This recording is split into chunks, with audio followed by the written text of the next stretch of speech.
Roar is the Great Coasters International twister currently at Six Flags America and previously at Six Flags Discovery Kingdom. This is one of GCI's first coasters, and it's often identified as a potential RMC candidate at Six Flags America. But does this coaster still have something to offer? Find out in this review of Roar.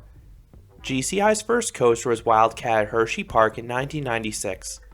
This wood coaster was well received in its early years, so Six Flags contracted GCI to build two similar coasters for their recently acquired parks. The then Adventure World, which later became Six Flags America, would receive Roar in 1998. The then Six Flags Marine World, which now goes as Six Flags Discovery Kingdom, would also receive Roar, but in 1999 instead. These two rides had very similar stats and layouts, but there was a key difference between the two. Six Flags America's Roar runs with PTC trains. Six Flags Discovery Kingdom's Roar ran with Millennium Flyer trains. The latter were able to more easily navigate Roar's twisted layout. These trains have been used on all GCI coasters built since 2000. Both rides developed a reputation as rough coasters by the 2010s. Both parks took dramatically different steps to address the issue. Six Flags Discovery Kingdom closed Roar after the 2015 season, converting it into a Rocky Mountain Construction hybrid coaster now known as Joker. I have an entire review in this coaster, but it is the best attraction at Six Flags Discovery Kingdom now because of the powerful airtime and incredible inversions. Meanwhile, Six Flags America has done some retracking recently to their Roar to make the experience more comfortable. My last rides on Roar were in 2021 before this retracking took place. The ride looks just okay. The dense wood structure certainly looks weathered, but it does add a sense of scale to the coaster. And I love this ride's logo and entrance sign. It really leaves an impression. Now this may be a hot take, but I actually like Roar. If, and this is a big if, I am in the front row. This was the case with the one at Discovery Kingdom, but it's especially the case with the one at Six Flags America. I think this ride has a nicely designed layout. You have lots of track crossovers and some airtime spots. The roughness just caused the coaster, especially the East Coast one, to not run as fast. This makes the airtime less extreme further back in the train. More importantly, the ride gets significantly rougher as you go further back in the train, particularly if you ride in a wheel seat or the back of a car in the one in Maryland. I will always wait the extra 2 or 3 trains for the front if needed. During my visits to Discovery Kingdom and Six Flags America, neither Roar has had long waits. The one at Six Flags America has always been a walk-on for me. Part of it is the ride's popularity. Part of it are the operations. Six Flags America has always had 2 trains going on their Roar during my visits, and the crew working the ride usually has the next train ready to go once the prior one hits the brake run. Of the 2 train options, I much prefer the Millennium Flyers. They have superior cushioning. I'm surprised the East Coast Roar didn't get West Coast Roar's Millennium Flyers once that one closed. All of GCI's other early coasters, including Gwazi and Hershey Park's Wildcat, were retrofit with Millennium Flyers down the road. I also prefer the T-bar restraint on the Millennium Flyers. Six Flags America's Roar has individual ratcheting lap bars typically found on PTC trains. With both rides, I recommend holding onto the lap bar once checked, because the shaky valleys will want to lower that lap bar further, which not only reduces your ability to experience the airtime, but it can cause discomfort as you smash into the bar. Once dispatched, you navigate a moderately interesting pre-lift. It's decently long, and you have these little tiny bumps reminiscent of an RMC pre-lift. There's no airtime to be had, but it is quirky. You then ascend the 95-foot or 29-meter tall lift hill. You then navigate a twisting plunge. Those in back get a little burst of airtime, but the drop is more notable for the decent laterals and whip as you're pulled down it. At the bottom, you're shown the reason why you should only ride this coaster up front. This valley, like many on Roar, will cause the train to very noticeably jackhammer.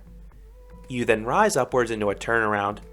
Like many that GCI have designed over the years, the top levels off quite sharply, so those up front get a good pop of airtime.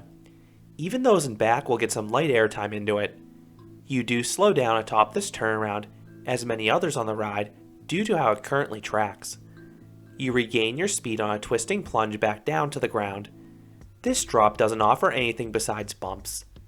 Next is a giant camelback. Up front, you get weak bouncy airtime. It's rare to get this type of airtime on a newer wood coaster, but Roar manages to do it. Those in back only get faint floater airtime on the descent. You then enter another large turnaround. Those up front get a solid pop of airtime into it. You then slowly dip down and up as you complete the turn before plunging all the way back down to the ground. While you may think this drop would give good airtime, you have too little speed into it to do so. You then navigate a low and bumpy turn before heading over a large bunny hill. If you're up front, you get another dose of weak bouncy airtime. No one else will get any airtime on this hill. Everyone does get a nice head chopper at the apex though. Next is an underbanked turnaround that offers weak but sustained laterals for everyone. Roar then enters this shed. This is one of the best spots to feel the ride's speed because you see wooden posts breezing past you on both sides. The America version starts with a straightaway, while the Discovery Kingdom version had a little speed hill that gave a quick burst of airtime. Then both have this small banked hill that offers a great jolt of laterals. You then rise up into another turnaround. This one also levels off at the top, giving decent airtime for those up front. You then dip down and slightly rise upwards as you turn. This is another bumpy spot in the ride. This turnaround leads into this slightly banked bunny hill, and it offers the most abrupt airtime on the ride. It's really surprising how strong it is. It delivers a brief ejector pop for everyone as you crest it. It really sneaks up on you. This is immediately followed by another banked bunny hill. This one is much more gradual and only offers weak airtime for those up front. You then navigate a low turn, but by this point, Roar does not have much speed left. The America version then hops right into the final brake run, giving one last burst of airtime for those up front. This ends the 3,468 foot or 1,057 meter long experience. The Discovery Kingdom version was just 3,291 feet or 1,003 meters long, but it had a bonus speed hill before the entry into the final brake run. This hill only gave a tiny bit of airtime due to how little speed you had, but was still a net positive. Now I talked about this ride's roughness, but what about the pacing? With how Discovery Kingdom's Roar ran in its final years and how the American one currently runs, this wood coaster is a bit deficient in this department. There are points where Roar screeches and crawls through the layout. It does regain speed in the valleys though. I imagine this ride ran noticeably faster in its prime. So what would I rate Roar? I would ultimately give this coaster a 5 out of 10. I think the front row experience is more like a 6 or 7 out of 10, but the other seats are significantly worse, so I wanted the score to reflect that. Up front, Roar is tolerable. The other seats are very rough though. Roar has an interesting layout, and there are some good bits of airtime, but they're best up front. So between the roughness and superior ride forces, wait however longer necessary for that front row. You'll thank me later. I did prefer the Discovery Kingdom one mainly because of the trains, but I think the Six Flags America one still has years left in it. But should Six Flags America continue to retrack Roar, as they have, or should they do something more extreme? My heart wants an RMC conversion like West Coast Roar. As with Discovery Kingdom, an RMC would become the best ride Six Flags America.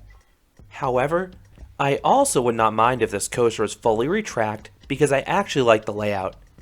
This would be the perfect ride to get retrofit start to finish with Titan Track if Six Flags America want a more permanent fix than retracking sections with conventional wood. So those are my thoughts on both versions of Roar. What are your thoughts on either the version that was at Six Flags Discovery Kingdom or the version that still is at Six Flags America? Which did you prefer? Let me know your thoughts down below.